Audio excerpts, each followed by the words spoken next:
gonna be someone. I'm gonna give something. I'm taking it on. I'm taking it on. It's gonna be my life. So I'm gonna live each day and each night, taking it on, taking it on.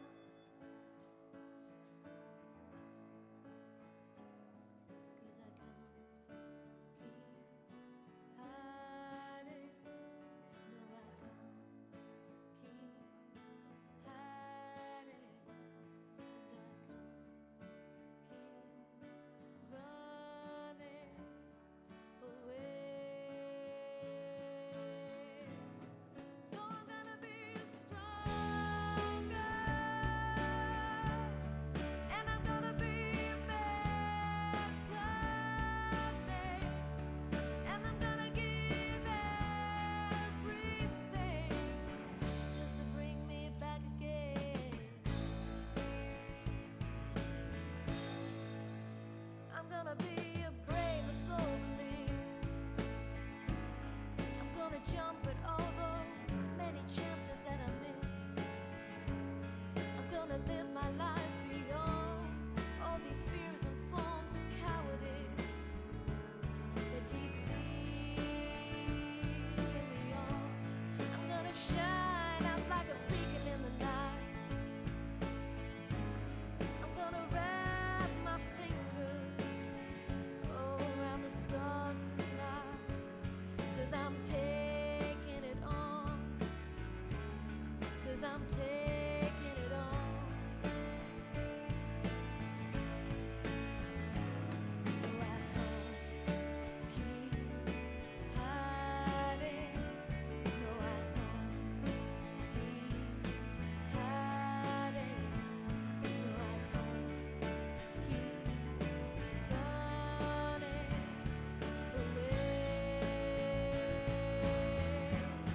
So I'm gonna be strong.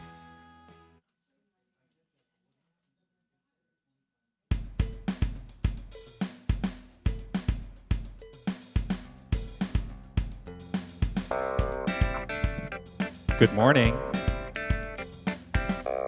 Good morning. How is everyone?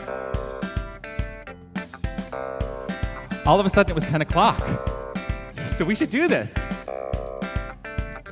Are you ready? Yes, you're ready.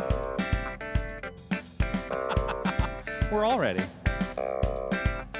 Okay, I just need to center myself. Take a look at the person next to you. Say, I recognize the light in you. Feel the love you were born to be.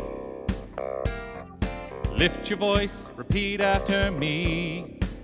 We come together, we come together, we come together. In the name of love, we come together, we come together, we come together. In the name of love. Okay, now I'm calming down a little bit because it was like all of a sudden it was 10 o'clock. I'm like, I need to be on stage. And we're like live shot and everything. Ready? Take a look at the person next to you. Say, I love me and I love you too. Feel the love you were born to be. Lift your voice, repeat after me.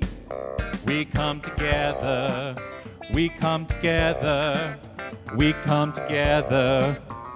In the name of love, we come together, we come together, we come together. In the name of love, in every walk of life, in every creed and color, in kinship we unite. To honor the light in each other, Take a look at the person next to you. Say namaste, I bow to you. Feel the love you were born to be. Lift your voice, repeat after me. We come together, we come together, we come together. In the name of love, we come together, we come together, we come together. In the name of love, we come together, we come together, we come together. In the name of love. One more time. We come together, we come together, we come together. In the name of love. All right. We do indeed come together in the name of love, because that is what we are here to be. Not what we're here to do, it's what we're here to be. We're here to be the fullness and expression of love and light at all times. So welcome to Tucson New Thought. Welcome to our Sunday gathering. I'm so grateful that you have decided to spend your, did I just say Saturday? I don't think, well, all of a sudden I thought, I think I said Saturday, but my mouth, I think, did say Sunday. Welcome to Sunday morning, and I'm so grateful that you've decided to spend your Sunday morning here with us in community, and this is such a loving community, and I'm so grateful that you're all here. We come together every Sunday as a spiritual community to understand and know that there is only one thing going on ever, and it is love, it is light, it is life, and that is what God is. That's what I call God. There's no person, being out there. There is only this loving, infinite presence that is who and what each and every one of us is. So what do you say we celebrate that today? Yes? All right. We have a mission here to provide practical tools for personal and spiritual transformation. And in doing this, what happens is we further our vision, which is creating a world that works for everyone.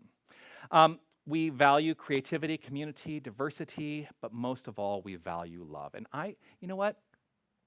There's something I know about each and every one of you. I know everybody's like, I've heard this before, but you know what? I love saying it every week. I love saying it every week. As I look out on your faces, here's what I know. You are magnificent. You are magnificent. And it's not because of anything you do, it's just because of who you are. So what do you say? Let's stand up, greet our neighbors, and let them know in our own unique way how magnificent they are.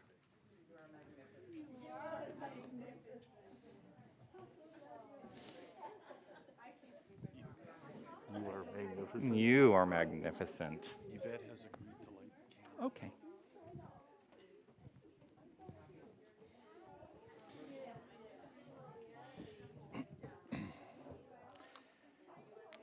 I'm going to let everyone online know that I see you, and I'm so grateful that you've decided to join us today, and I know that you are magnificent.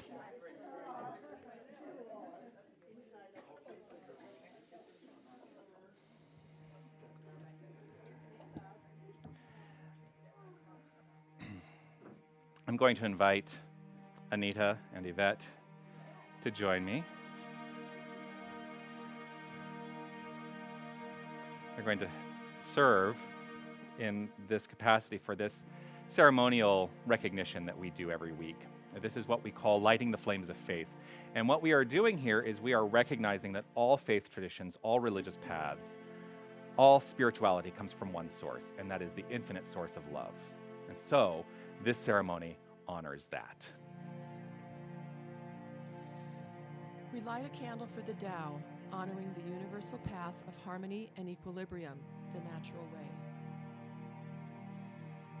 We light a candle for the shamanic traditions, honoring the beliefs and practices of all indigenous peoples, the way of primal spirituality. We light a candle for Hinduism, honoring the path of knowledge, action, and devotion. We light a candle for Judaism, honoring the ethical path of living by sacred law. We light a candle for all forms of Buddhism, honoring the Four Noble Truths and the path of compassion. We light a candle for all forms of Christianity, honoring the Christ consciousness as the path of love. We light a candle for all forms of Islam, honoring the path of submission to the divine will of love as the highest calling. We light a candle for the universalistic religion of Baha'i, honoring the path of unity and peace. We light a candle for all forms of New Thought, honoring the metaphysical path of mental healing through the practice of universal spiritual principles. We light a candle for all those who are as yet unaware of the power and presence of Spirit in their lives, and for the space that we are holding for them and for all faith traditions unnamed in this ceremony. We light a candle to represent the healing of any circumstance that requires divinity to be revealed. And we light this candle for you. This is your candle for whatever is in your mind.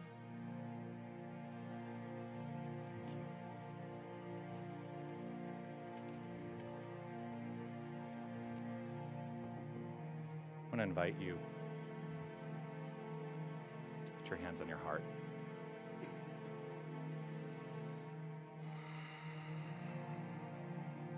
This is one of the great gifts that has been given to me in my life, a deeper understanding that whenever I feel anxiety, whenever I feel stress, that this simple act of putting my hands on my heart immediately puts me into a place of calm. Just breathe into that in this moment.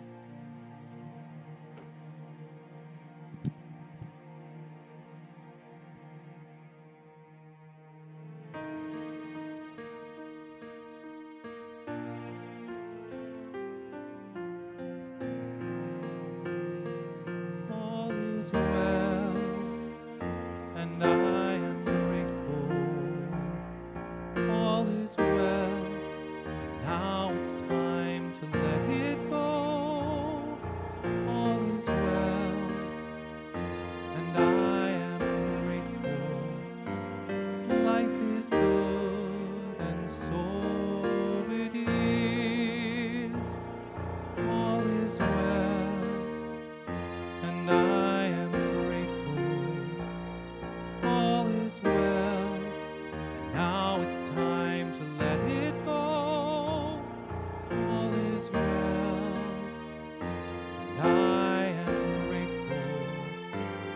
Life is good, and so it is. Here's what I know. There is only one power, one presence, one infinite creative source. All that exists is a part of this infinite wholeness. We are each of us the unique individualization of the infinite.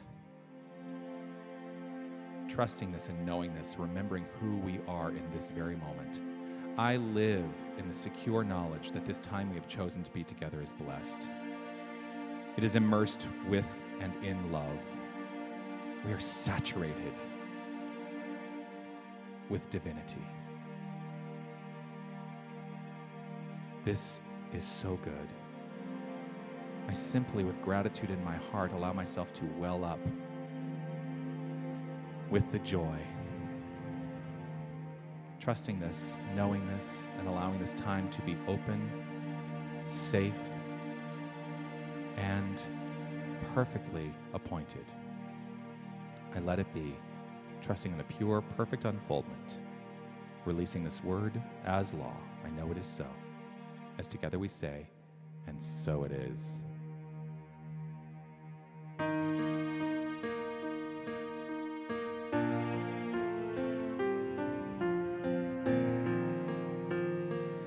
All is well, and I am grateful. All is well, and now it's time to let it go. All is well, and I am grateful. Life is good, and so it is.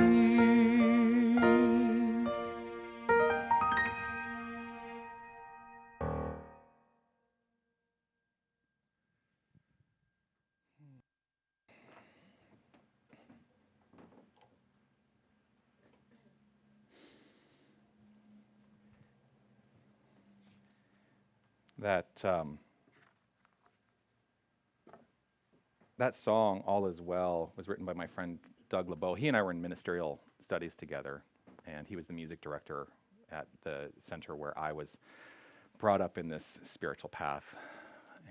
He now is the spiritual director of the High Desert Center for Spiritual Living in California, and the story about that particular song is he woke up in the middle of the night with this melody in his head, and he could not go back to sleep until he went and he notated it.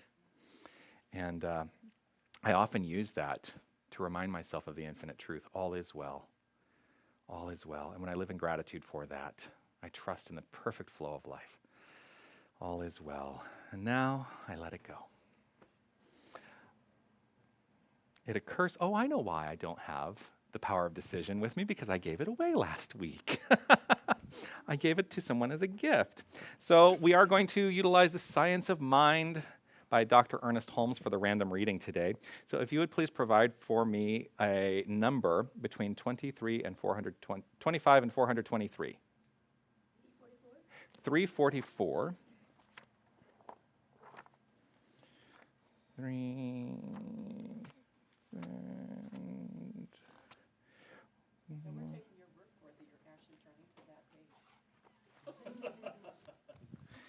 I'm on page 344. I'm a man of integrity. I would never lie. Unless it suited my purpose. What? I'm only kidding. A number between 1 and 3. 1. I have to see where the sentence starts. The great mystics, never fails, the great mystics, while sensing this unity, the universality of all things, have also sensed the individualization of being and the individuality of man as a divine reality. He capitalizes divine reality, the D and the R are capitalized. And it's important that we understand that he uses a structure like that to differentiate between what we perceive as the circumstantial and that which is infinite. What we've come to realize is that it's all infinite, because we are part of that infinite wholeness. We are part of that infinite nature. So when we talk about divine reality, it doesn't matter if we capitalize those words or don't capitalize those words. It's all the same thing. When we are in alignment with divine reality, life gets better. All is well. Life is good, and so it is. So what he's saying here is the great mystics, while sensing this unity, now he's referring to particular individualizations of this infinite principle that really got it. Really got it, right? Like we look at these figures in history, Jesus, Siddhartha Gautama, the Buddha, Moses, Muhammad, doesn't matter. The mystic, you know what? You know who's a great mystic? I talked about it on my podcast this week. RuPaul. If you ever, seriously, listen to what RuPaul says, because RuPaul is preaching what we preach here.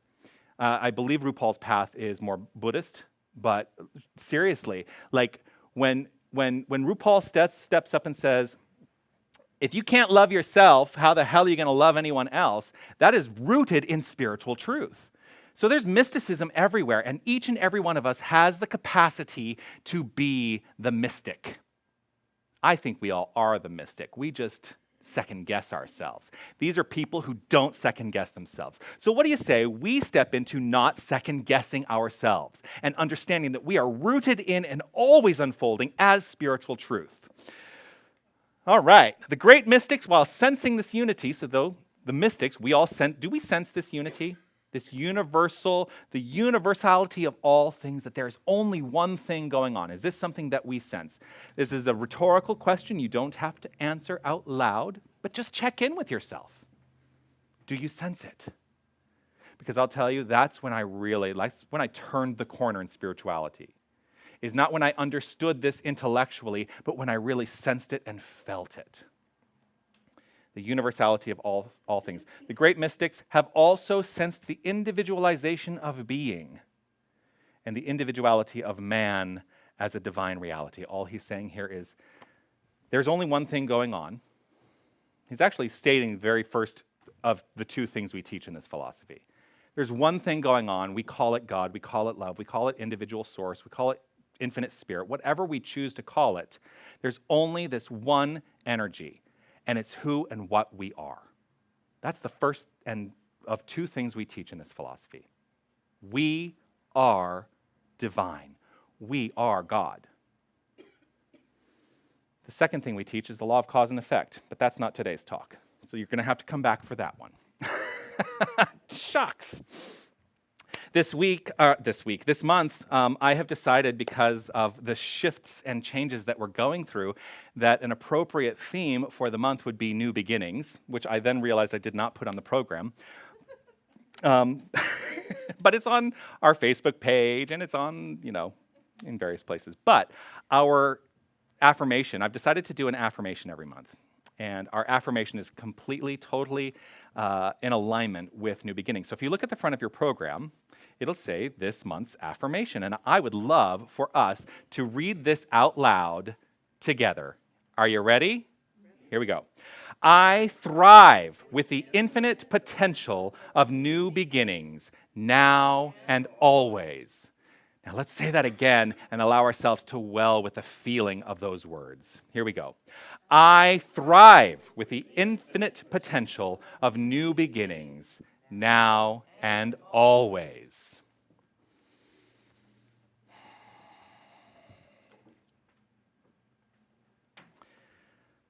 This song needs no introduction.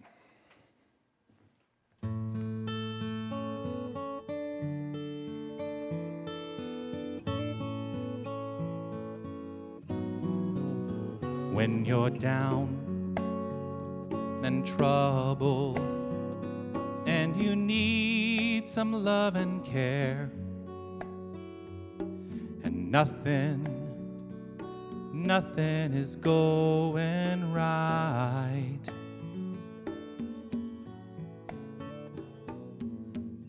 close your eyes and think of me, and soon I will be there to brighten up even your darkest night. You just call out my name, and you know wherever I am, I'll come running to see you again. Winter, spring, summer, or fall, all you've got to do is call, and I'll be there, yes I will. You've got a friend.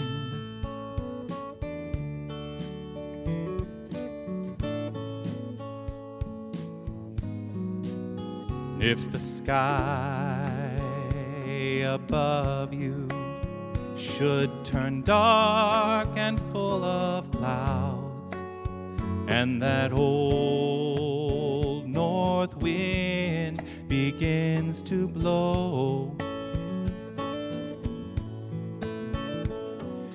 keep your head together and call my name out loud. Soon you'll hear me knocking at your door. You just call out my name, and you know wherever I am, I'll come running to see you again. Winter, spring, summer, or fall, all you've got to do is call, and I'll be there, yes I will. Now ain't it good to know that you've got a friend when people can be so cold? They'll hurt you, yes, and desert you. They'll take your soul if you let them, but don't you let them. You just call out my name, and you know wherever I am, I'll come running to see you again.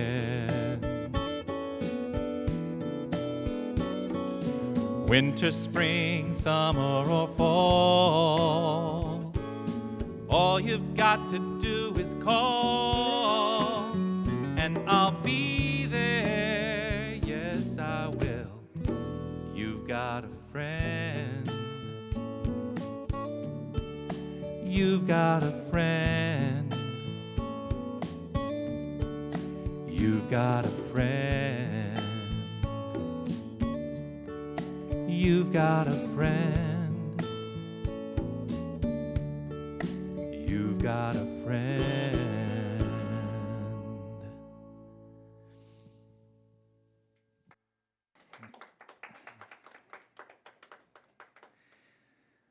Thank you. I love that song. It makes me cry, makes me really emotional. I think part of the emotion that comes up for me is as I was, it's, you know, it never fails. I have something happen in the experience of this thing called the Sunday gathering, which then makes me think, well, maybe I need to drop everything that I planned on talking about and talk about this other thing that's now happening for me in the moment. And what really came up for me is this.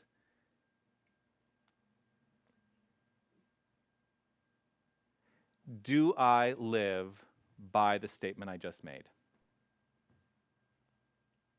Have I lived by the statement I just made? And it brings a little bit of sorrow to my heart because I can look back and reflect on times in my life when I have not lived up to this. Winter, spring, summer, or fall, all you have to do is call and I'll be there. And it brings sorrow for me because there have been times when I have not been there for people that I love and cherish and call my friends. So what do I do about that? I let go of regret and trust that I am on the perfect path and I can do better from this moment moving forward. And that's what spiritual practice really is all about. Wow, I'm getting chills. Because the degree to which I live in regret for what has passed is the degree to which I'm pulling that into my current experience and reliving it and reliving it and reliving it and creating mentally the circumstances for that to never cease. That's hard. And so, to anyone whom I have not been there for, anyone who may be watching online, if I have ever in my life not been there for you, I apologize in this moment, and I promise I will do better. I'm having a moment up here in front of everyone. And so it is. And so it is. You know, this is my journey. I think one of the most challenging things to be as a minister is to be, well, it's not challenging anymore for me because I developed a willingness to step into it fully. But a challenge for many ministers is to live authentically and openly in front of a community. To say, here I am putting it all out on the line to say that I will live by the principles I teach. And when I fall down, you're all going to see it. Because I'll tell you what, we're going to talk about it. That's what what else are we going to talk about on Sunday? Life is good. See, that's what I hate. If I just got up here every week and was like, life is really great, isn't it? Well, it is. But what's happening? What are the circumstances of our lives? What are the circumstances of our lives? And are they in alignment with what we say?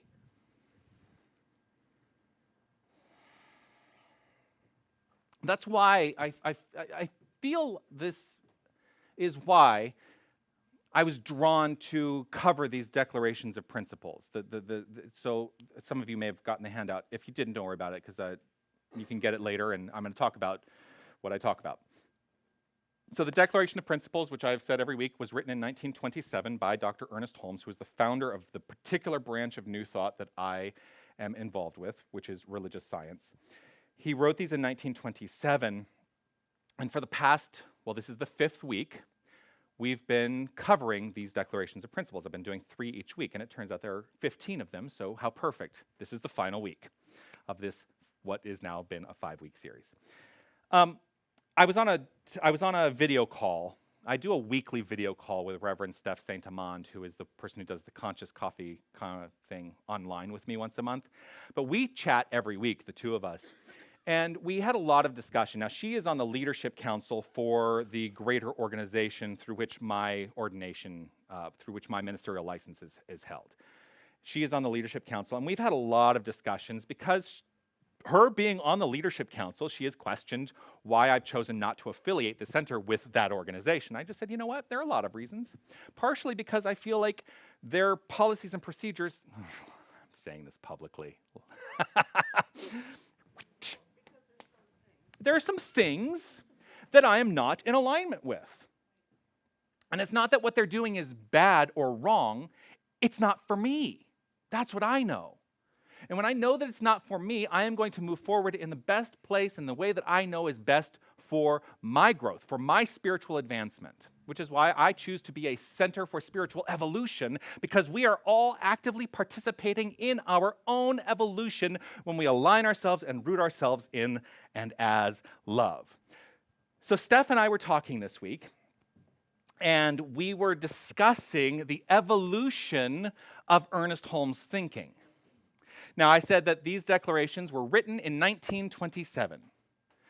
Ernest Holmes made his transition in 1960. And in the latter part of his life, he had evolved in his understanding, and the root has always been the same.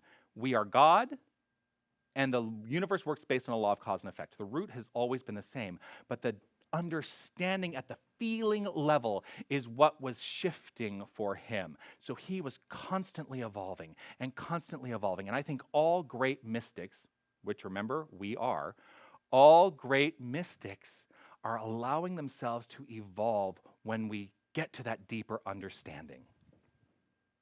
So we talked about 1927 versus 1959, and what we ultimately came to is what we are calling for is to have a deeper understanding of where we think he might be if he were here now. But he doesn't have to be here now, because we are all individualizations of the one as he is. I won't say was, because he still is, because nothing ever ceases to be. He's just in a different expression of the one. We are all part of this, and so we get to be the evolution. We get to be the evolution, the evolved expression of this philosophy. Where would he have come to today, especially with everything that's happening in the world of quantum physics? Right? Because basically quantum theory, quantum physics is proving what we've always known at the core of our hearts, that everything is energy, and that this energy has a consciousness, the infinite consciousness, and we, each and every one of us, individualize that consciousness.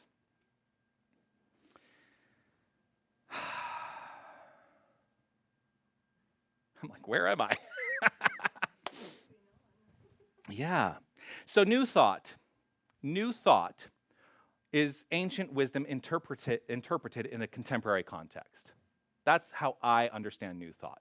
That's why it's new thought, because even though we're talking about ancient wisdom, we are understanding it with what we know now, because we are constantly evolving.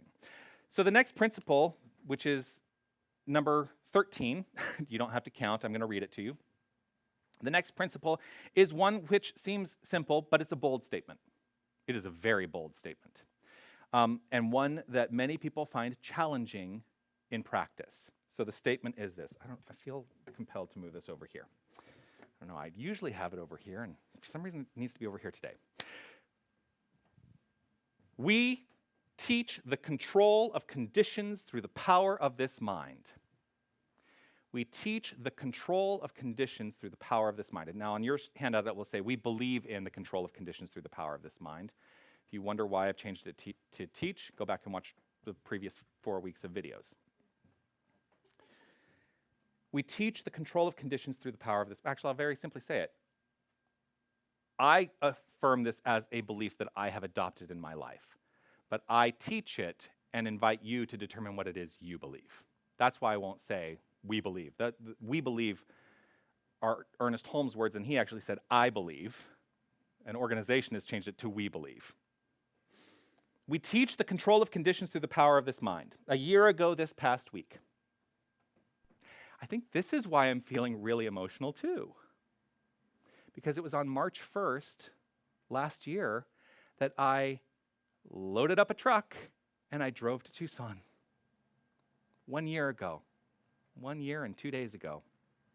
I packed up my life in LA and I drove to Tucson.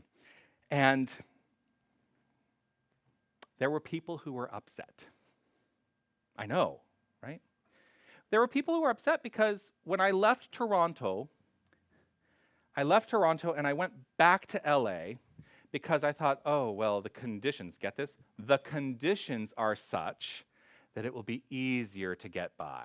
I will be able to find a job easily, and it will be easy, easy, easy, easy. And so I reestablished myself in Los Angeles after having been away for 6 years, because I had lived in Los Angeles for the 12 years prior to being in Toronto. So when I, just a few months later, said, wait a second, no, I am not living what I desire. I'm not living my dream. I uprooted myself, and people were upset because they had started to rely on me, right? They had started to rely on me for purposes in their life, and I honor that, and I know that we are all now wrapped in love, and it's been a loving transition, but at the time, it was hard because people basically expressed their disappointment that I would have come back, established myself, and then uprooted myself now that I was established and people were relying on me. So if I believe that I can control the conditions of my life through the power of mind, what are the conditions there that I have control over? I have control over one thing and one thing only, me. I have no control over how other people react, and that's hard for people because we sometimes really want to get in there and manipulate how people react. We can't do it. We can't do it. All we can do is be the loving presence and act from love at all times with this in mind, that everything we do is motivated in and as love. So what do I do with the upset of others? I experienced it, right? I experienced it, so I have to understand that I created it. I'm not responsible for fixing it. I'm only responsible for myself. Because here's the deal. Who cares what I created? Like I said before, that's in the past now. I created it. Here's what I do know. I care that I can recreate. I understand that this is a principle that helps me move forward with creating my next and my next and my next, and it's all rooted in my present.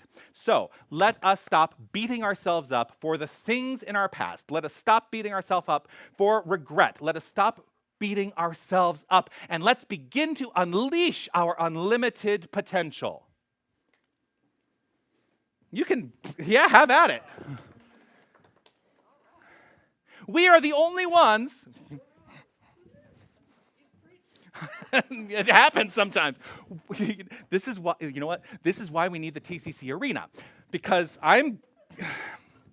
sometimes I feel like, I got to really hold back because I'm on a postage stamp. We are the ones who get in our way. We are the only ones who ever get in our way. That is my truth. That is my understanding of this infinite truth. Our good is born of our mind. Our good is born of our mind. Everything we experience, frankly, is born of our mind. So what we perceive as good and what we perceive as bad, it's all born in the same place. But our good is what is born in our mind. And the degree to which we begin to truly live the principle of love only and infinite forgiveness, that's when the good really takes hold. And we cease to experience those things that don't feel so good any longer. So our good is born of our mind. But to what degree do we believe others have dominion over us? Again, this is a rhetorical question, because I can look at instances in my life and go, oh yeah, well, I had a boss. Anyone ever have a boss? Did that boss have dominion over you? Perhaps in certain aspects of your life, but at the end of the day, it was all a choice. If you choose to be in that position where there is a hierarchical structure, then they will have dominion over you if you have a boss, right? But it's all choice. No one actually has any dominion over you. Not even me. Because I'll tell you, sometimes I wish I did, because if I could just go, bing, and you all got it, wouldn't that be nice? In the meantime, I would be out of job. Well, that's what I always say. The best thing that could ever happen for me is that I put myself out of a job, because I have now allowed the entire world to understand and know who they are. Right? So why have we come to believe that anyone else has dominion over us?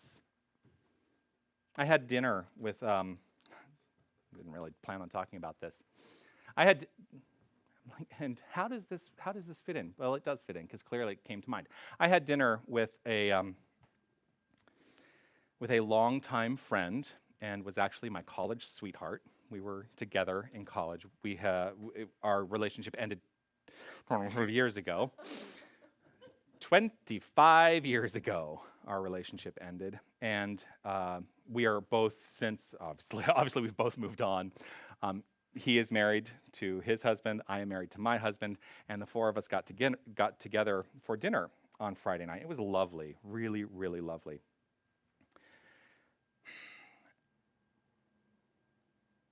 And I think the reason that I bring this up, I know exactly why I bring this up, because I talk about particular relationships in my life where I have allowed other points of view to have dominion over how I felt about myself. The reason that relationship ended 25 years ago was because I made a mistake. And as I reflect on it, I can look at that and say, his reaction to my mistake in cutting off the relationship and being done with it is something that I could look at and saying, oh, well, I am now subject to his feeling, because I can carry this guilt with me forever. I get to carry it with me if I choose to. And I did. I carried it for years. I carried guilt for years. The act of forgiveness that needed to happen was ultimately not about my belief that he needed to forgive me. It was about me understanding that I needed to forgive myself. And when I forgave myself, I was freed. But until I did that, I was being held under this false pretense that he had dominion over me, because I was acting out of reaction to what I thought his belief was. Does that make sense? I think we need to step away from that. We have control of our conditions in life through the use of mind. Now, a lot of people come to this, and very early on, it's like, oh, well, that means that I can think and create $1 million. Well, the truth is, yes, you can. But is that the best use of your mind? Is it the best use of your mind?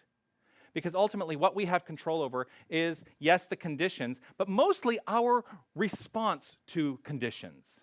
I'm not saying that they merely just pop up. We have attracted them into our experience. But when we see what we've created, our response to what we've created is what will then create the next thing. And so are we going to live in that place of regret and continue to create the conditions that will cause us to regret? Or are we going to forgive ourselves and move to the next thing? The thing itself, the infinite spirit, God, whatever you choose to call it, the thing itself is ultimate, unlimited potential. And its unlimited potential is us. It is expressed through and as us. So it's up to us to express that unlimited potential. It's unlimited potential to us and as us. Here's the talk title. It's up to us. So what are you going to do with that today? I talked last week or the week before about the women at the gas station at Asilomar, following the Asilomar conference. That was a choice to perhaps, in my estimate, in my view, not live up to the infinite loving potential that they are, by allowing themselves to get dragged down into the circumstantial world in such a way that it caused friction between the two of them. So what are we going to do with that? What are we going to step into? We are the incarnation of Spirit. Its nature is our nature. We are spiritual. We are unlimited. We are God. Conditions of life are merely that. They're just conditions, and all conditions can be modified. It's funny, I actually have it here because I just don't want to forget. So this is our lease for the next place. First of all, look at that tiny, tiny writing. This is our lease for the space we're about to move into. And it outlines the conditions of our rental agreement. 25 pages of conditions in really tiny writing. All conditions are negotiable in the contract. That's what I believe. I read this with the idea that every line in this contract is negotiable. And if there's something that catches my eye, and that's the reason I read contracts before I sign them, if there's something that catches my eye as something that I am not in alignment with, I will negotiate. But how frequently do we just sign our life off without negotiating? Are any of us walking around thinking that we are subject to the conditions around us? Because if we feel we are subject to those conditions, we are simply signing that lease and saying, all right, I accept whatever it is. Everything is negotiable. We are the starting point for the change of conditions, period. Then the 14th point on the Declaration of Principles is this. We teach the eternal goodness, the eternal loving kindness, and the eternal givingness of life to all. We teach the eternal goodness, the eternal loving kindness, and the eternal givingness of life to all. It's pretty self-explanatory, but it's a feeling statement, not an intellect statement. I mentioned my upbringing in this spiritual tradition being in North Hollywood, NoHo, Southern California. And when I first came into the NoHo Arts Center for New Thought, we would weekly, as a community, recite a modified version of these declarations of principles. It's been so long now, I don't actually have it committed to memory anymore, but it was, we believe in one power, one living spirit, one indestructible, absolute, and self-existent cause. We blah, blah, blah, blah, blah, blah, blah, blah, blah. And we would get to this. We believe in the eternal goodness, the eternal loving kindness, and the eternal givingness of life to all. And here's what happened as we would repeat this every single week. It became rote. It became basically the rosary. And it didn't have any feeling anymore. And so we ceased to do it. It's also part of the reason that I tend to not do like community readings, because they get stale, they get old.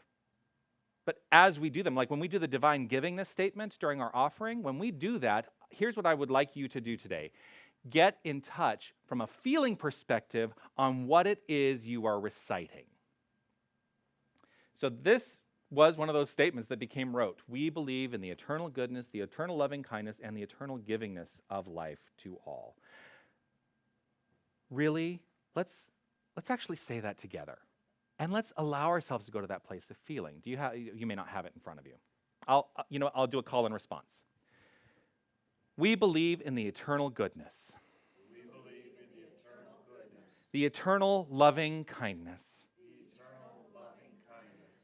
And the eternal givingness of life to all. And the eternal givingness of life to all. Tap into what those words feel like, not just their meaning, from a definition standpoint. The infinite nature of spirit is eternal goodness, eternal loving kindness, and the eternal givingness of life to all. In fact, that is how we define love in this philosophy. Love is givingness. Love is giving of ourselves. Love is acting in such a way that we are creating from ourselves for the good of everything and everyone. Because as we give, so we receive. We stay in flow with the infinite spirit. That's a good feeling statement for me. And the final statement, we teach faith in our own soul, our own spirit, and our own destiny. For we understand that the life of all is God. There it is. The life of all is God. There is no separate entity. There is no separate being. There is nothing separate. All of this, all of it is God. Even the things that don't feel so good. It's all God. The life of all is God. So here's the thing. This is so fundamental to our teaching. This is fundamental to our teaching because when we understand this, when we truly understand this at the heart level, remember, it's like, oh yes, I'm going to allow myself to go to that place of feeling. When we understand this at the heart level, we experience the world differently. We recognize the world is not something to be feared. We don't have to walk around with blinders on any longer. We live in faith and trust that all is good, all is well, and so it is. It becomes less important for us to assert control over conditions. We don't need to assert control over conditions because we realize that there is no assertion needed. There is no coercion in the control of conditions because as we change our mind, life changes. We don't have to get in there and do it. We have to be it. When we know who we are, when we remember who we are, and we act from love only, and we allow ourselves to live in that place of forgiveness at all times, we can fall back into the hands of grace. So, the unlimited potential of the thing itself. Its unlimited potential is us. Here's the question. Unlimited potential is living us. Are we living it? Are we living it? Are we living unlimited potential at all times, without fail, 100% of the time? I'm not. I'd love to be able to say yes, but that's the practice. That is the practice. That's why we teach practical tools for personal transformation. The personal transformation is to a deeper place of understanding that we are unlimited potential at all times. And that as we live this more and more and more, life gets better and better and better. And so it is. Namaste.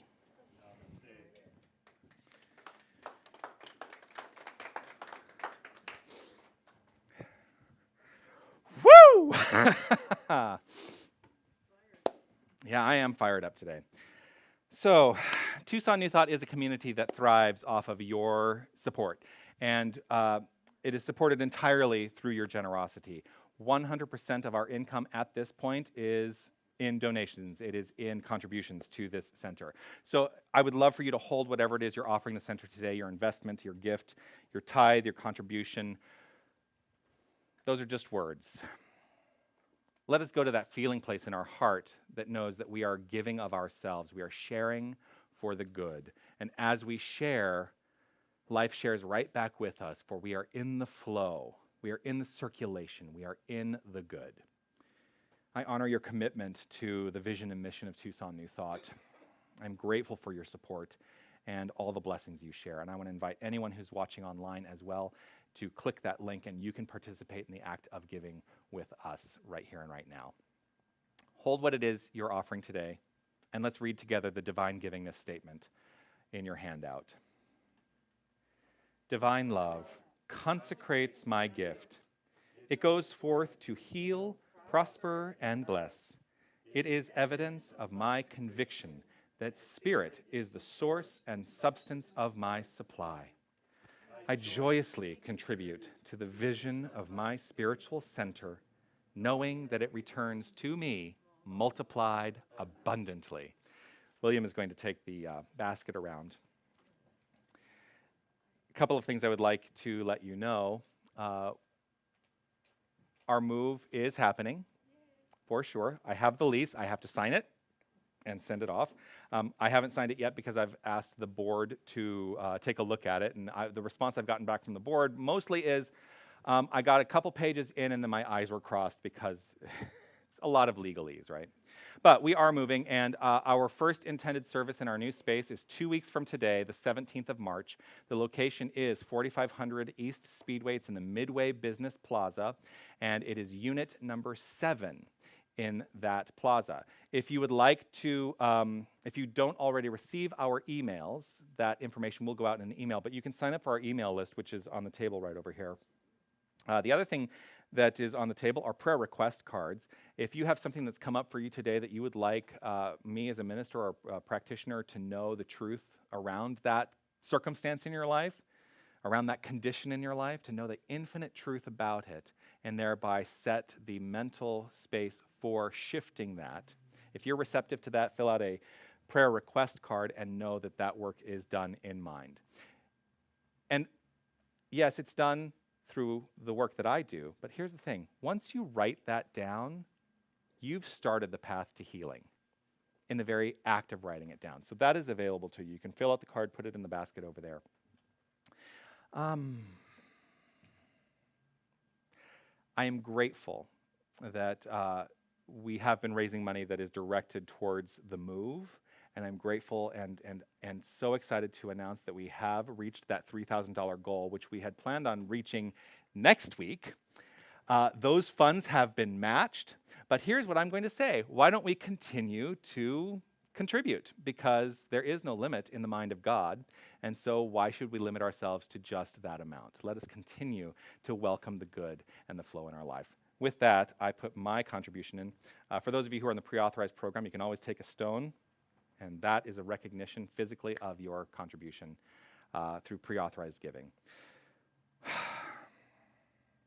just want to say I live in faith and understanding, and the deepest knowing that all that has been collected here is good and for the highest purpose and flow of this thing called Tucson New Thought. I trust and know that we, as the representatives, the minister, the spiritual director, the leadership council, we all utilize these magnificent funds with the greatest and utmost integrity, and that everything that flows through this time and this place is for the good of all humanity, and it is expressed through this thing called our Sunday gathering, through this thing called Tucson New Thought, and through all the acts that we choose to take into the world and express in the world. For this, I live in gratitude, such gratitude.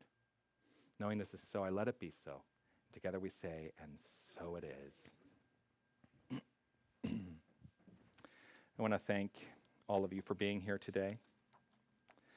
I want to thank Spark Project Collective for being our home these many months.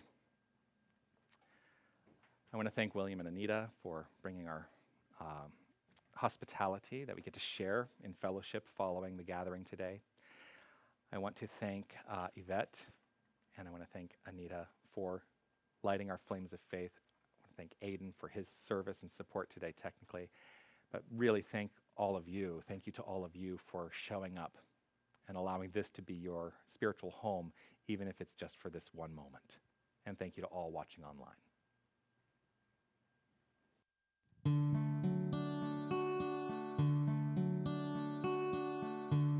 Now that can you hit the escape key? I'm going to try and sing it in the correct key. This is by my friend Alex Robert Holmes. Now that I know the truth, I can't go back to what I used to do. I can't pretend or ignore, go back to what I believed before. I can't live without your love. I can't live without your light. I can't live without your message.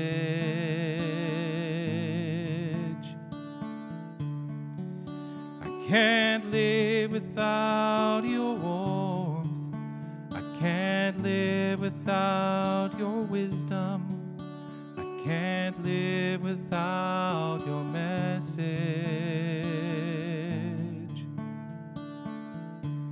Now that I know I'm God, I can't hide behind this old facade. I can't lie to myself and pretend that I'm not in perfect health. I can't live without your love. I can't live without your light. I can't live without your message.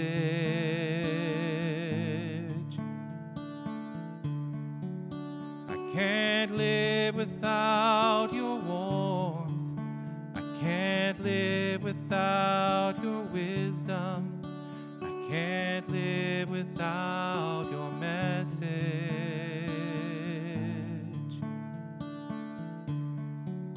I can't live without your message.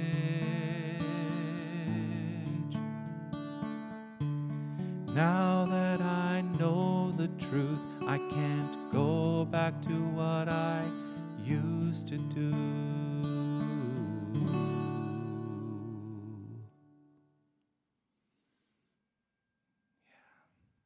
He wrote that when he was in practitioner studies, my friend. All right, what do you say we lift the spirits up and we can kick this into the street with his great Daniel Nahmod tune, Breathe the Same Air.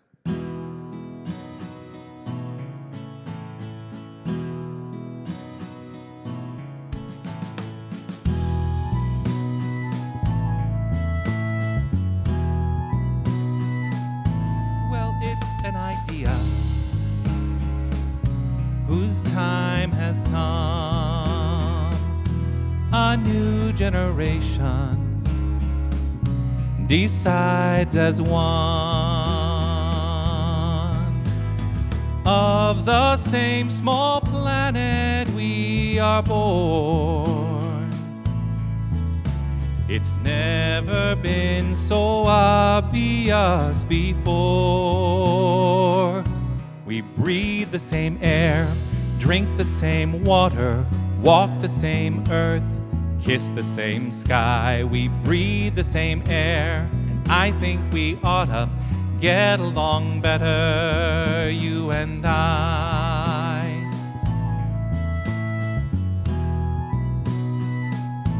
The future of history is crystal clear. The borders between us will disappear. Of the same small planet we are born, and there's no foreign countries anymore. We breathe the same air, drink the same water, walk the same earth, kiss the same sky. We breathe the same air, and I think we oughta get along better, you and I. Some say that I'm out of touch with the times, that this world is no place for a vision like mine. Well, still I can see it, and still I believe it. There's too many lives on the line. There's so many lives on the line. We breathe the same air, drink the same water, walk the same earth, kiss the same sky. We breathe the same air. I think we oughta get along better, you and I. We breathe the same air, drink the same water, walk the same earth, kiss the same sky. We breathe the same air. I think we oughta get along better, you and I. Have a great week, everyone. Thank you for being here. We'll see you here at Spark next week and at our new facility on the 17th. Have a great week.